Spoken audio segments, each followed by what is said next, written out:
أعوذ بالله من الشيطان الرجيم.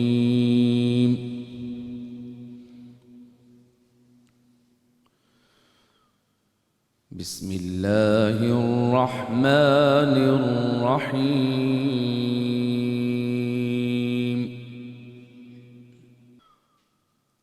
ولله ملك السماوات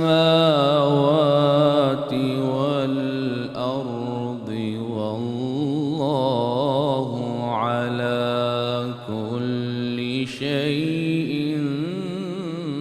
قدير.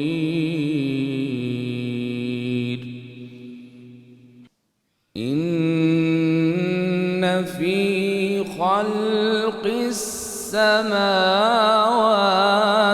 والأرض واختلاف الليل والنهار لآيات لأولي الألباب.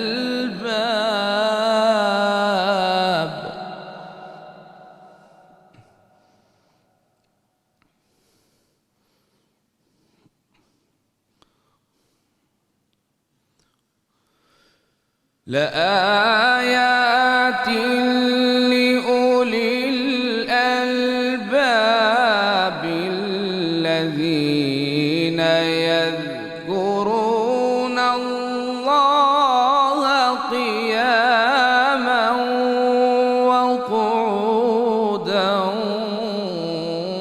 وعلى جنوبهم.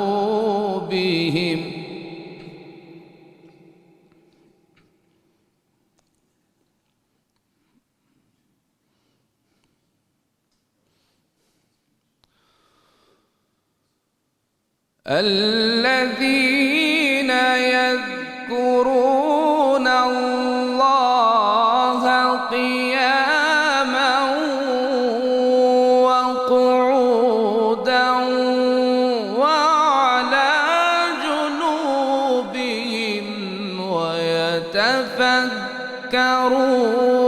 في خلق السماوات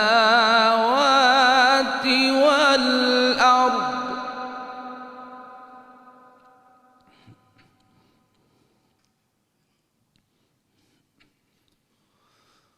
ربنا ما خلقت هذا باطلا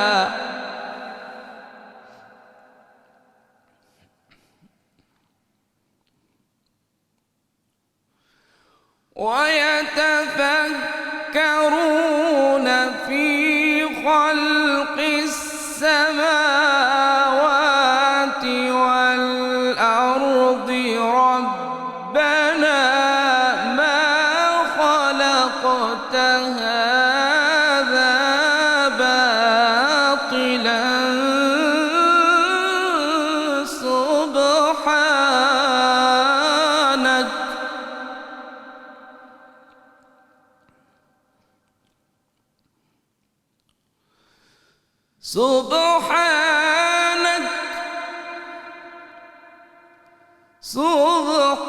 سبحانك فقنا عذاب النار.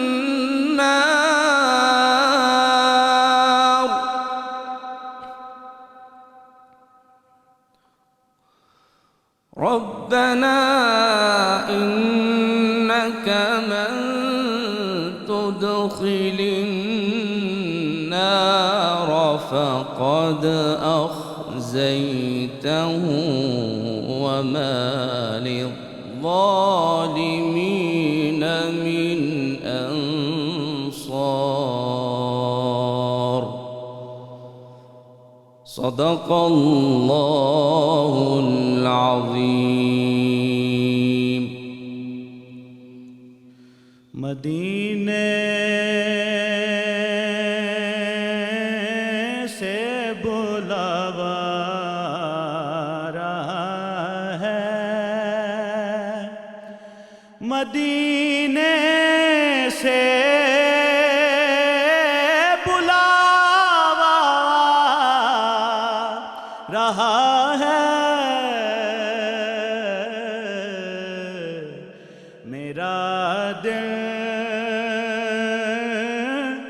مجھ سے پہلے جا رہا ہے،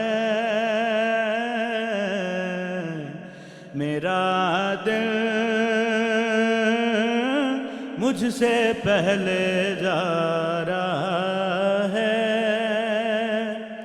میرا دل بھی تو اپنے ساتھ لے جا، اکیلا کیوں مدینے جا رہا ہے،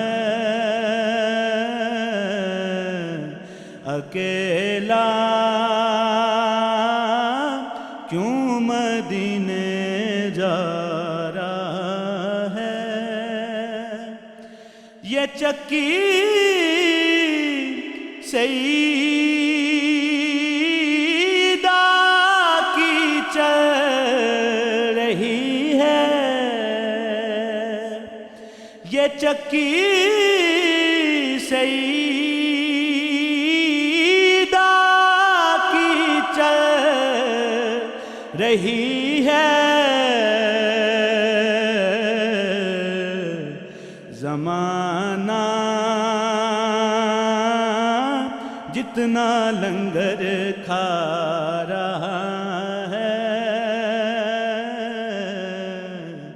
زمانہ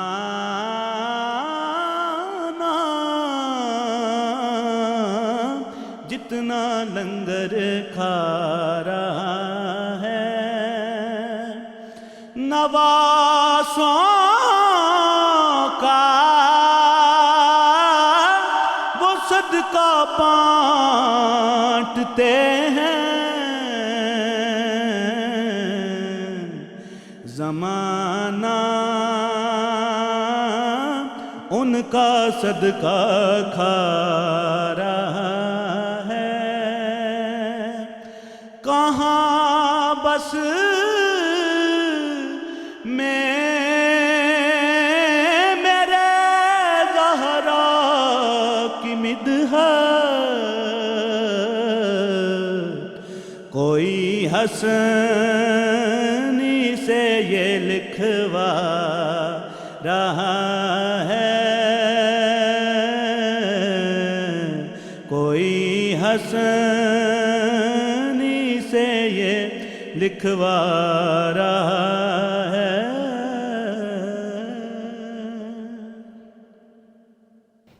ناظرین محترم، السلام علیکم ورحمۃ اللہ وبرکاتہ۔ پروفیسر وارث محمود پروگرام عرفان دین رمضان اسپیشل میں آپ کی خدمت میں حاضر ہیں۔ ہمارا آج کا موضوع ہے روزہ اور تعلیمات نبوی صلی اللہ علیہ وآلہ وسلم۔ قرآن نے کہیں تو فرمایا وَمَن يُطِعِ الرَّسُولَ فَقَدْ أَطَاعَ اللَّهَ، یعنی جس نے رسول کی اطاعت کی تو تحقیق اس نے اللہ ہی کی اطاعت کی، اور کہیں فرمایا لَقَدْ كَانَ لَكُمْ فِي رَسُولِ اللَّهِ أُسْوَةٌ حَسَنَةٌ، کہ یقیناً تمہارے لیے حضور صلی اللہ علیہ وآلہ وسلم کی ذات مکمل نمونہ ہے۔ حقوق اللہ ہوں یا حقوق العباد ہوں، ہمیں ذات پیغمبر صلی اللہ علیہ وآلہ وسلم کی پیروی کا ہی حکم ہے۔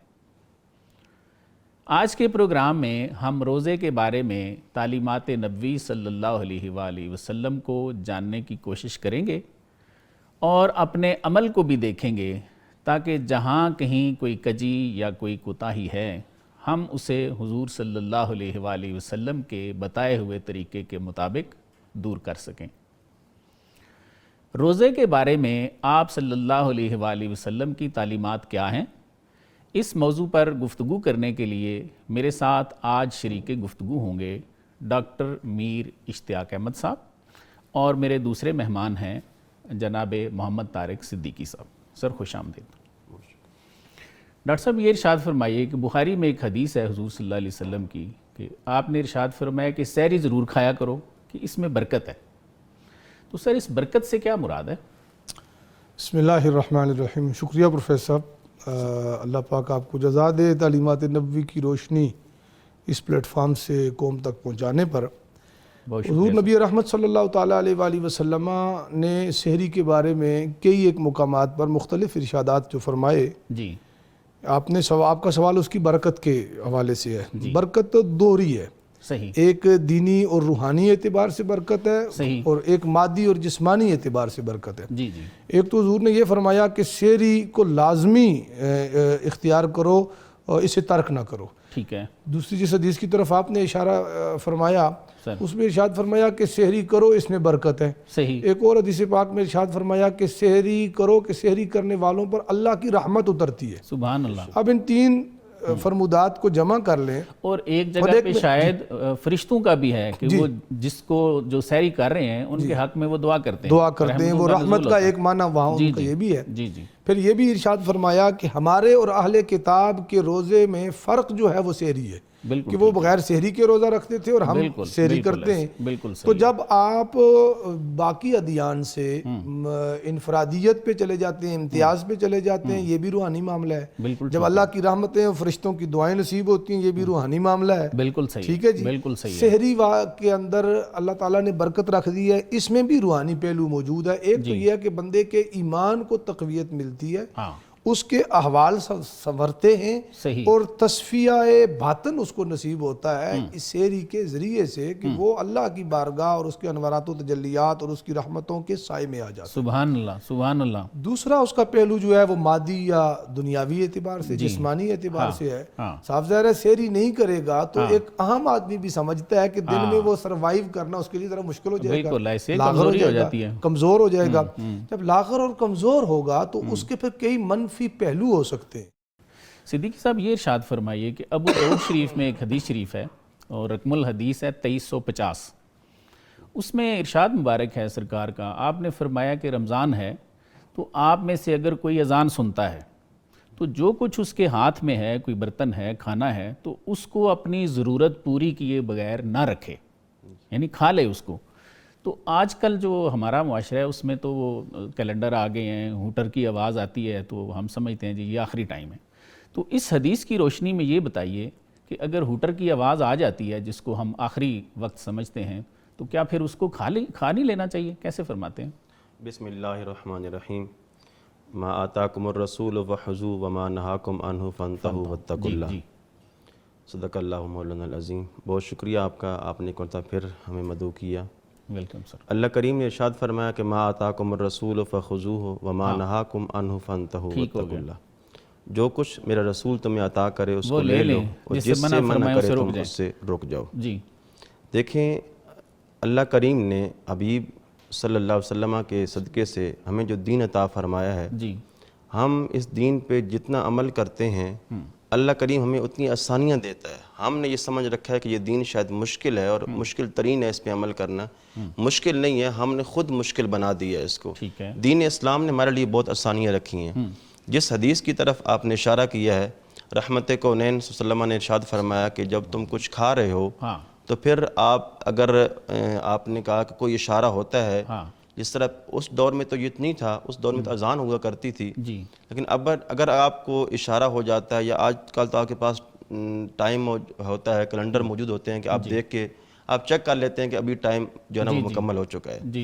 لیکن اگر یہ معمول بنا لیتے ہیں کہ ہم ہر روز یہ کرتے ہیں کہ جب ٹائم ختم ہو جاتا ہے ہم کہتے ہیں ابھی ٹائم ہے, یہ ہوٹر ہو رہا ہے, ہم کھاتے رہتے ہیں, اعلان ہو رہا ہوتا ہے ہم کھاتے رہتے ہیں کہ ابھی تو ٹائم ہے, سرکار کی حدیث ہے.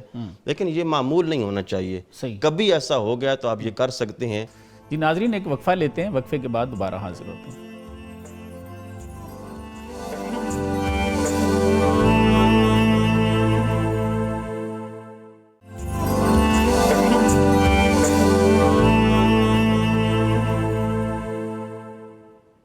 جی ناظرین, مہمانوں سے گفتگو کے سلسلے کو آگے بڑھاتے ہیں. ڈاکٹر صاحب یہ ارشاد فرمائیے کہ حدیث شریف ہے سرکار دو عالم صلی اللہ علیہ وسلم کی کہ افطاری میں جلدی کرو, تو اس میں کیا حکمت دیکھتے ہیں سر؟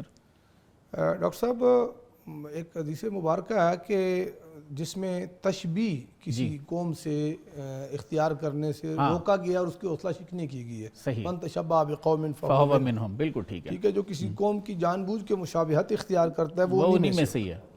محبت کی وجہ سے، فالوئنگ کی وجہ سے، یا ان کو آئیڈیلائز کر کے صحیح مطلقاً ہو جائے تو اس میں چھوٹ کی گنجائش ہے، بالکل صحیح، غیر ارادی طور پر ہو جائے۔ اب حضور علیہ السلام جب ہجرت فرما کر مدینہ طیبہ تشریف لے گئے جی جی، تو وہاں چونکہ یہود آباد تھے، ہاں، اور یہود کی بہت ساری عادات اتوار، چونکہ وہ آسمانی مذہب تو تھا، اسلامی مذہب تو تھا، بالکل ٹھیک ہے۔ یوم عاشورہ آیا تو یہودیوں نے اس پہ روزہ رکھا۔ ہاں وہ رکھتے تھے، آپ نے پوچھا ان سے کہ کیوں روزہ رکھتے ہو، تو انہوں نے بتایا جی کہ یہ قوم بنی اسرائیل کو فرعون کے اس غضب عذاب سے نجات ملی تھی، تو ہم اس کی خوشی میں روزہ رکھتے ہیں۔ آزادی کے دن یا نعمت کے دن پر خوشی کرنا یہ پرانا صدیوں سے امتوں کا طریقہ چلا، سبحان اللہ، واہ واہ، اور اس کو حضور نے نگیٹ نہیں کیا، اس کو حضور نے انکار اس پہ نہیں فرمایا۔ فرمایا موسیٰ ہمارے بھائی ہیں، ہم پر ان کا زیادہ حق ہے، تم روزہ رکھتے ہو، ہم 2 روزے رکھیں گے، ہم 2 رکھیں گے، ٹھیک ہے جی، 9ویں کا بھی رکھیں گے، ہاں جی، ہم 10 محرم 2 کا رکھیں گے، عاشورہ یوم 10 محرم ہے۔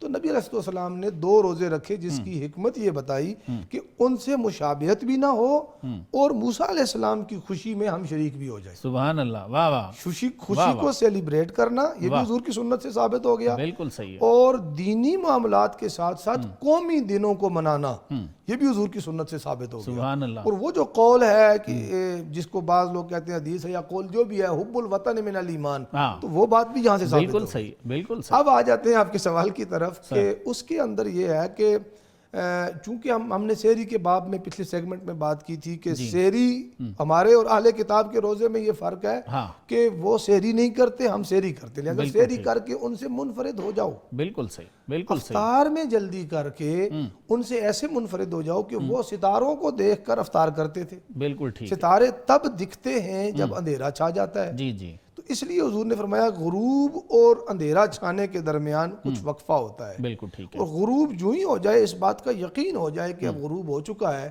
تو اب فوراً افطار کر لو، پھر تاخیر غیر ضروری طور پر نہ کرو کہ اس میں اہل کتاب کی مشابہت ہے، نمبر 1۔ بالکل ٹھیک ہے، نمبر 2، یہ جو افطار کے وقت کا بندے کا یعنی اپنی عبادت کی تکمیل کی ایک خوشی ہے، وہ جو حدیث مبارکہ ہے کہ للصائم فرحتان، واہ، روزے دار کے لیے 2 خوشیاں ہیں، سبحان اللہ، واہ ایک واہ، افطار کے وقت کی اور ایک لقائے رب کے وقت کی، اللہ سے ملاقات کے وقت کی۔ تو اظہار تو ہونا چاہیے کہ بندہ خوش ہے اپنی عبادت کی تکمیل پر، تھوڑی سی خوشی تو کر لے، نہ کہ ٹائم گزر گیا اور بندہ بیٹھا ہے وہ اودی سے اثر ہی کوئی نہیں پہ آ رہا، ایسے نہیں ہونا چاہیے، بلکہ اسے اپنی اللہ کی بارگاہ میں شکر و سپاس بجا لاتے ہوئے کہ یا اللہ تیری دی ہوئی توفیق سے یہ، اچھا پھر ہم کتنے ہی صوفی یا کتنے ہی ہم مجاہد یا کتنے ہی ہم کوئی مفتی کیوں نہ بن جائیں، انسان بہرحال انسان ہے، جب وہ 15-16 گھنٹے کا روزہ رکھتا ہے تو بہرحال اس کی بھی سمجھ ٹھکانے آئی جاتی ہے، ہم اتنے کو وہ تو ہے نہیں ہے کہ جی۔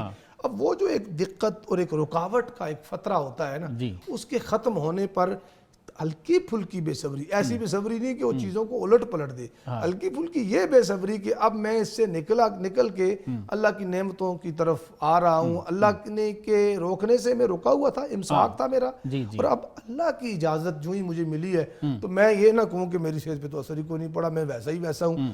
روزے میں غیر ضروری اضافہ وقت کا یہ کسی برکت کسی نیکی کا باعث نہیں ہے، بلکہ یہ خلاف سنت ہے، بالکل ٹھیک، ہمارے لیے تو یہی کافی ہے کہ حضور نے فرما دیا، بالکل صحیح، حضرت نے آیت پڑھی تھی ما آتاکم الرسول فخذوہ وما نہاکم عنہ فانتہوا، یہ ہمارے اسلامک لا کی بنیاد ہے پروفیسر، سبحان اللہ، واہ واہ، اسی سے ہمارے اکثر جو احکام ہے نا، ہمارا تقنین شریعت یا لیجسلیشن جو اسلامک لا کی ہے وہ اسی سے نکلتی ہے کہ رسول مکنن ہے، رسول وہ لا گیور ہے خود، بالکل ایک اللہ کی آیتیں ہیں، ایک دوسرا نبی علیہ السلام کی تشریعات اور فرمودات ہیں، حضور نے فرما دیا سحری تاخیر سے کرو، آخری وقت میں آ کے کرو، لیکن اتنا آخری نہیں جس کی انہوں نے وضاحت فرمائی، اور ایسے بھی نہیں جیسے ہم نے بات کی کہ برتن بڑا پکڑ لیں اور کہیں اس کو پورا کر لیں، اور افطار جلدی کا مطلب یہ نہیں کہ ابر آلود ہو تو آپ وقت سے پہلے کر لیں، آج کل کے دور میں سر ان مسائل کو سمجھنا آسان ہے، ڈیجیٹل زمانہ ہے، گھڑیاں ہیں، سارا کچھ موجود ہے،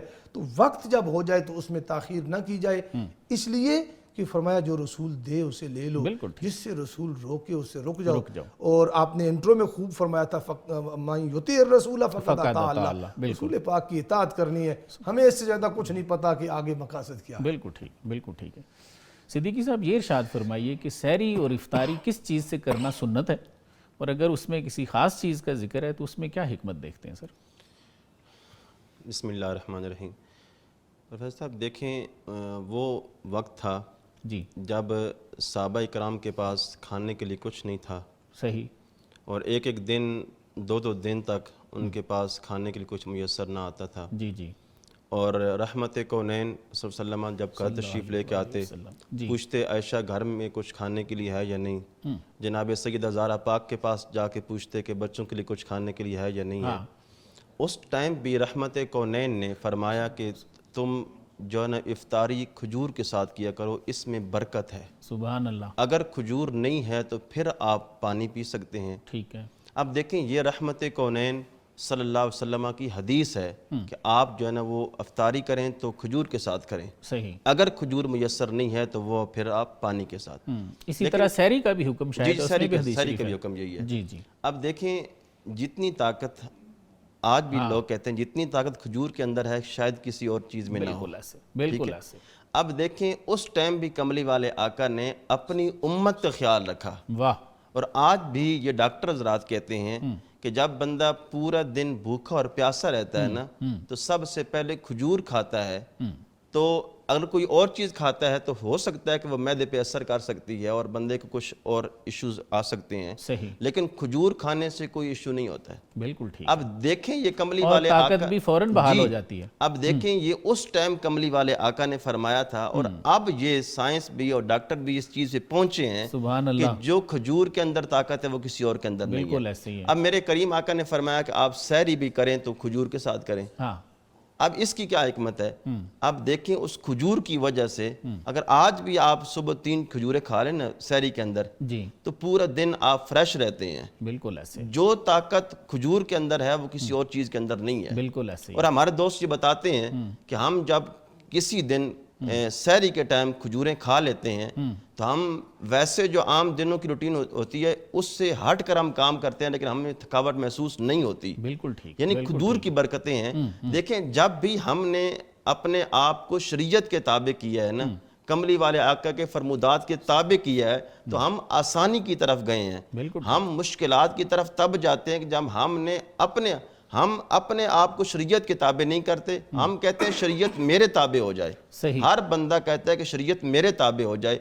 اب جب شریعت کو اپنے تابع کرنا شروع کر دیتے ہیں نا تو پھر انسان مشکلات کی طرف جاتا ہے۔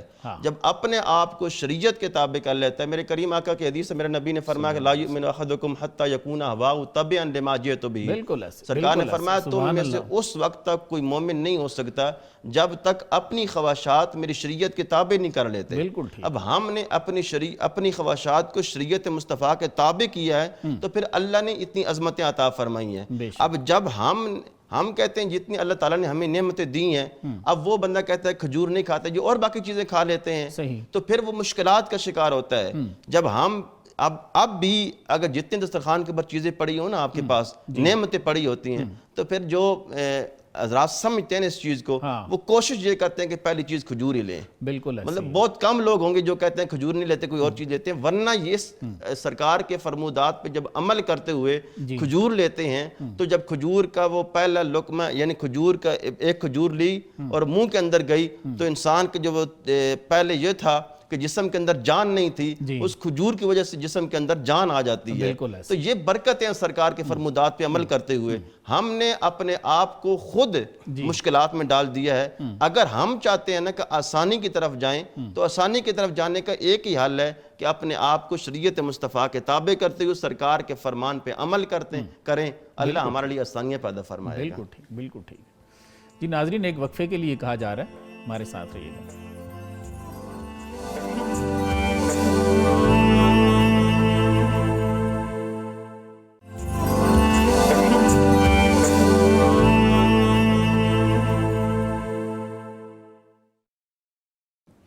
جی ویلکم بیک ناظرین۔ ڈاکٹر صاحب یہ ارشاد فرمائیے کہ میں نے ایک حدیث شریف دیکھی ہے، سرکار دو عالم صلی اللہ علیہ وسلم نے ارشاد فرمایا ہے کہ طعام کو نماز پر فوقیت دو، یعنی اگر بھوک لگی ہے، نماز کا ٹائم ہے تو حکم ہے کہ پہلے کھانا کھا لو پھر نماز پڑھو۔ تو اس حدیث کی روشنی میں یہ ارشاد فرمائیے کہ آج کل رمضان شریف ہے تو ہمیں نماز سے پہلے افطاری اچھی طرح کر لینی چاہیے، کیا فرماتے ہیں؟ جی پروفیسر صاحب، نماز کی جو روح ہے نا سر، وہ خشوع و خضوع ہے۔ بالکل ٹھیک ہے۔ قرآن مجید میں مومن کی صفات ایک جگہ پہ ذکر کی گئیں. پہلے مومن کی کامیابی اور فلاح نجات کا اعلان ہوا, قد افلح المؤمنون جی الذین هم فی صلاتہم خاشعون. بالکل ٹھیک. اس کی پہلی خوبی, اور بھی آگے باتیں ہوئیں کہ وہ لغویات سے بچتا ہے, وہ حفاظت کرتا ہے اپنی محرمات کی یا اپنے جو ہے وہ حفاظت کی چیزوں کی. لیکن ابتدا میں یہ فرمایا کہ وہ جن کی نمازوں میں خشوع ہوتا ہے, بالکل ایسی فلاح پا گئے وہ مومن. جی تو اب اس کا مطلب یہ ہے کہ نماز کا جو جوہر ہے نا وہ خشوع و خضوع ہے. بالکل ٹھیک ہے. اب خشوع و خضوع سے جو چیزیں روکنے والی ہیں یا مانع ہیں, رکاوٹ بن سکتی ہیں, انہیں نماز کے قریب نہیں آنے دینا چاہیے. بالکل صحیح. خواہ وہ تشویش ہو, خواہ وہ کسی قسم کی انسان کے جسم کے اندر موجود اضطراب ہو. بالکل جیسے آپ کا ایک وہ کہتے ہیں نا کہ ایک دباؤ ہونا, انسان کا وضو جسے باری ہونا ہمارے یہاں کہتے ہیں, کہ کسی بھی انسان کو انسانی ضرورت کی ایسے تقاضا ہو کہ اس کی توجہ اس کی طرف چلی جائے, شور و غوغا ایسا نہ ہو کہ انسان کی توجہ مبذول ہو. صحیح. علی ھذا القیاس جتنی بھی انسان کی خارجی ایسی چیزیں ہو سکتی ہیں جو اس کے نماز کے خشوع و خضوع, انہماک اور کنسنٹریشن کو ڈسٹرب کریں, بالکل ٹھیک ہے, ان چیزوں کو اوائڈ کرنا شریعت کا تقاضا ہے. بالکل صحیح. بالکل خشوع الگ سے تقاضا ہے, اور خشوع کے منافی جو چیزیں ہیں ان سے بچنا یہ الگ سے شریعت مطہرہ کا تقاضا ہے. ایک چیز اس میں اور آپ ایڈ کر لیں, وہ ہمارے ناظرین کے لیے انشاءاللہ العزیز بڑی مفید ہوگی. وہ یہ کہ حضور نے فرمایا کچا لہسن اور پیاز کھا کے تم مسجد نہ آؤ. بالکل ٹھیک ہے. بالکل ٹھیک ہے. لہسن اور پیاز دونوں چیزیں جائز بھی ہیں, حلال بھی ہیں, ان کی حرمت یا ان کی کسی قسم کے کراہت کے اوپر کوئی اور دلیل نہیں ہے, ماں سوائے اس کے کہ اس کی وجہ سے نمازیوں کو تکلیف ہوتی ہے, دوسروں کا خشوع و خضوع متاثر ہو جاتا ہے. اچھا وہ سمیل اتنی بھی بری نہیں.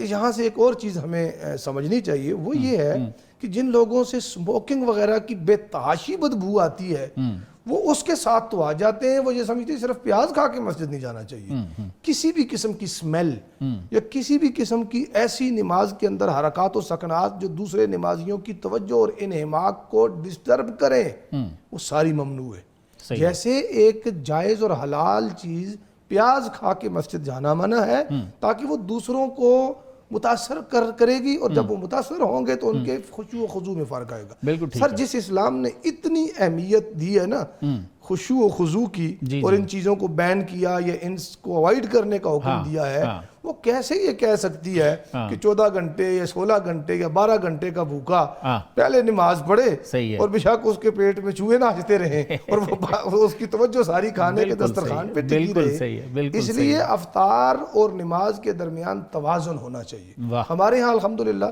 روٹین بھی یہی ہے, عموماً مساجد کے اندر 10 سے 15 منٹ 10 منٹ 8 منٹ کا ٹائم افطار کے بعد دیا جاتا ہے. عام دنوں میں 1 سے 2 منٹ کا ٹائم ہوتا ہے مغرب کی جماعت کا.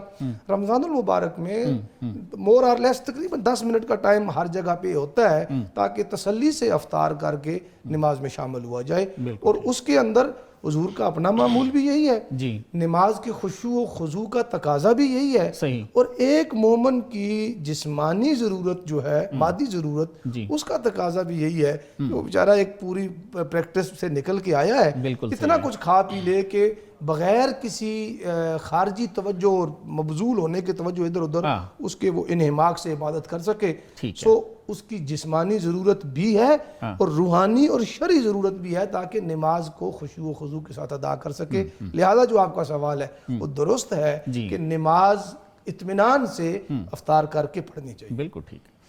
صدیقی صاحب یہ ارشاد فرمائیے کہ رمضان شریف میں مسلمان زیادہ قرآن پڑھتے ہیں, تو ایک تو یہ ارشاد فرمائیے کہ اس میں کیا حکمت ہے, اور آپ صلی اللہ علیہ وآلہ وسلم کی جو تعلیمات ہیں رمضان شریف میں قرآن خوانی کے بارے میں وہ کیا ہے سر؟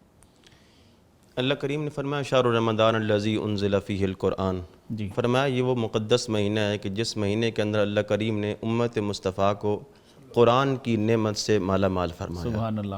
یعنی ایک تو یہ یاد رکھیں کہ یہ وہ مقدس مہینہ ہے کہ جس مہینے کے اندر اللہ کریم نے قرآن نازل فرمایا.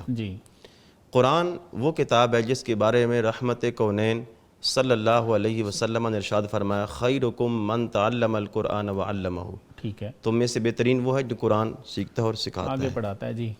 دیکھیں قرآن کے ساتھ ہمارا تعلق اور نسبت ویسے تو ایک مہینہ نہیں, پورا سال نہیں, بلکہ پوری زندگی کا سلیقہ قرآن نے بتایا ہمیں. ٹھیک ہے. ہم تو یہ سمجھتے ہیں نا شاید یہ قرآن کوئی اگر مر نہ رہا ہو, روح نکل نہ رہی ہو تو قرآن پڑھیں شاید روح نکل جائے گی. میں ہمیشہ یہ کہتا ہوں کہ قرآن روح نکالنے کے لیے نہیں آیا, قرآن روح ڈالنے کے لیے آیا ہے. واہ. قرآن ہمیں زندگی گزارنے کا سلیقہ بتانے کے لیے آیا کہ تم نے زندگی کیسے گزارنی ہے. بالکل صحیح. ماں کی گود سے لے کر قبر کی چار دیواری تک پورے زندگی کیسے گزارنی ہے سلیقہ اور قرآن نے ہمیں بتا دیا ہے. صحیح. لیکن ہم نے قرآن کو صرف اپنے مقصد کے لیے پڑھا ہے, اپنے مقصد و مدعا کے لیے پڑھا ہے. قرآن جس طرح ہم 11 مہینے پڑھتے ہیں اسی طرح رمضان شریف کے اندر ہی پڑھتے ہیں. اب آپ کا سوال ہے کہ رمضان شریف کے اندر لوگ زیادہ پڑھنا شروع ہو جاتے ہیں, بڑھ جاتی ہے. ٹھیک ہے. یعنی اگر ہم ویسے آدھا پارہ پڑھتے ہیں تو 1 پارہ پڑھ لیں گے, ویسے 1 سورہ پڑھتے ہیں تو ہم 1 پارہ پڑھ لیں گے. اس کی کیا ہے؟ اب دیکھیں حدیث شریف کے اندر آتا ہے کہ ویسے اگر آپ نفل پڑھتے ہیں تو نفل کا ثواب ملتا ہے. رمضان شریف کے اندر آپ 1 نفل پڑھتے ہیں تو وہ نفل کا ثواب فرض کے برابر چلا جاتا ہے. یعنی رمضان کی برکتیں ہیں. آپ قرآن مقدس کا 1 لفظ پڑھتے ہیں, 1 حرف پڑھتے ہیں, جب آپ نے 1 حرف پڑھا تو اس پہ ہے کہ 10 نیکیاں ملتی ہیں. جی. اب یہ جو 1 حرف پڑھتے ہیں 10 نیکیاں ملتی ہیں تو یہ 70 گنا اس کا اجر بڑھ جاتا ہے رمضان شریف کے اندر. بالکل ایسے. اور رمضان کا مقدس مہینہ تو وہ ہے کہ جس مہینے کے اندر سانس لینا بھی ثواب ہے. صحیح. جس مہینے کے اندر آپ صرف سانس لے رہے ہیں تو وہ بھی ثواب کا کام ہے, اب روزے کی حالت میں ثواب ہے. تو جب قرآن مقدس کے ساتھ بندہ مومن زیادہ اٹیچ ہو جاتا ہے اور زیادہ پڑھنا شروع کر دیتا ہے. دوسرا میں دوسری طرف آ رہا ہوں, آپ صلی اللہ علیہ وسلم کی تعلیم مبارک کیا ہے وہ اس کی طرف میں آ رہا ہوں. دیکھیں کملی والے آقا کا معمول تھا کہ سرکار ہر رمضان کے اندر 1 مرتبہ قرآن مقدس کا ختم کیا کرتے تھے جبریل علیہ السلام کے ساتھ. لیکن سرکار کی زندگی کے جو آخری رمضان ہے جب سرکار کا ظہری وصال ہوا تو اس ٹائم سرکار نے 2 ختم قرآن کیے. میرے کریم آقا کی بارگاہ میں ایک صحابی آئے, حضرت سیدنا عبداللہ بن عمر بن علاس. جی. وہ ان کا معمول تھا کہ وہ ہر روز ختم قرآن کیا کرتے تھے. میرے کملی والے آقا نے انہیں منع فرمایا, پہلے 20 پھر 10 پھر 7 ایسے شریعت مصطفیٰ کے اندر. اور کملی والے آقا نے 7 دن تک فرمایا کہ 7 دن تک جب وہ ختم قرآن آپ کر سکتے ہیں. اب یہ جو لوگ کرتے ہیں کہ 1 دن کے اندر ختم قرآن کر لیتے ہیں تو یہ شریعت مصطفیٰ اور میرے مصطفیٰ کریم کی سنت کے مخالف ہے. ایسا نہیں کرنا چاہیے. جو سرکار نے ایک لمٹ دی ہے وہ 7 دن تک آپ ختم قرآن کر سکتے ہیں. بالکل ٹھیک, بالکل ٹھیک ہے. جی ناظرین, آپ نے ہمارا آج کا پروگرام دیکھا. آج کے پروگرام کا لب لباب یہ ہے کہ رمضان شریف میں سحری کھانا سنت نبوی ہے. اس میں برکت سے مراد یہ ہے کہ سحری کھانے سے انسان میں قوت آتی ہے اور اعمال صالحہ کرنے میں مدد ملتی ہے. اس کے علاوہ حدیث شریف میں ہے کہ سحری کرنے والوں پر اللہ اور اس کے فرشتے رحمتوں کا نزول فرماتے ہیں. سنن ابو داؤد کتاب الصوم میں موجود حدیث شریف کے مطابق آپ صلی اللہ علیہ وآلہ وسلم نے ارشاد فرمایا کہ جب تم میں سے کوئی اذان سنے اور برتن اس کے ہاتھ میں ہو تو وہ اپنی ضرورت پوری کیے بغیر اسے نہ رکھے.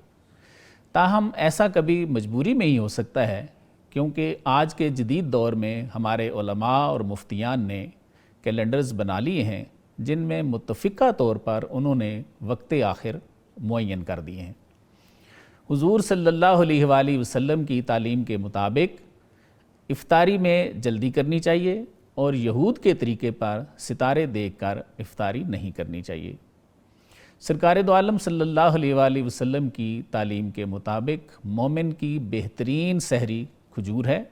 اسی طرح افطاری میں بھی آپ صلی اللہ علیہ وسلم کا ارشاد مبارک یہی ہے کہ کھجور سے افطاری کرو, اور اگر کھجور میسر نہ ہو تو پانی سے کرو. اس کے علاوہ آج کے پروگرام میں یہ بات بھی سامنے آئی کہ چونکہ کھانے کو آپ صلی اللہ علیہ وآلہ وسلم نے فرمایا کہ نماز پہ اسے فوقیت دو, اگر بھوک لگی ہے تو پہلے کھانا کھا لو پھر نماز پڑھو. بالکل اسی حدیث کی روشنی میں پہلے ہمیں اچھی طرح افطاری کر لینی چاہیے, اس کے بعد نماز ادا کرنی چاہیے تاکہ ہماری نماز پوری توجہ اور تسلی کے ساتھ ادا ہو سکے. حضور صلی اللہ علیہ وآلہ وسلم ہر رمضان شریف میں حضرت جبریل علیہ السلام کے ساتھ 1 قرآن مجید ختم فرماتے اور صحابہ کو بھی 1 قرآن مجید پڑھنے کی تلقین فرماتے. مسند احمد میں حضرت عبداللہ بن عمر بن علاس کی روایت ہے کہ وہ چونکہ حافظ تھے تو وہ ہر روز 1 قرآن مجید ختم کرتے. آپ صلی اللہ علیہ وآلہ وسلم نے انہیں بلایا اور مہینے میں ایک قرآن پڑھنے کی تلقین فرمائی۔ ان کے اس اصرار پر کہ حضور مجھے اور طاقت ہے، میں زیادہ پڑھ سکتا ہوں، آپ صلی اللہ علیہ وآلہ وسلم نے انہیں 20 پھر 10 اور آخر میں 7 دن میں قرآن مجید ختم کرنے کی اجازت دی۔ یہ انتہائی درجہ ہے۔ اللہ تعالی ہمیں اسوہ رسول پر چلنے کی توفیق عطا فرمائے۔ اس کے ساتھ ہی میں اپنے معزز مہمانان گرامی کا شکریہ ادا کرتا ہوں۔ سر آپ دونوں کی تشریف آوری کا بہت شکریہ۔ ناظرین اپنے میزبان کو بھی اجازت دیجیے۔ اللہ حافظ۔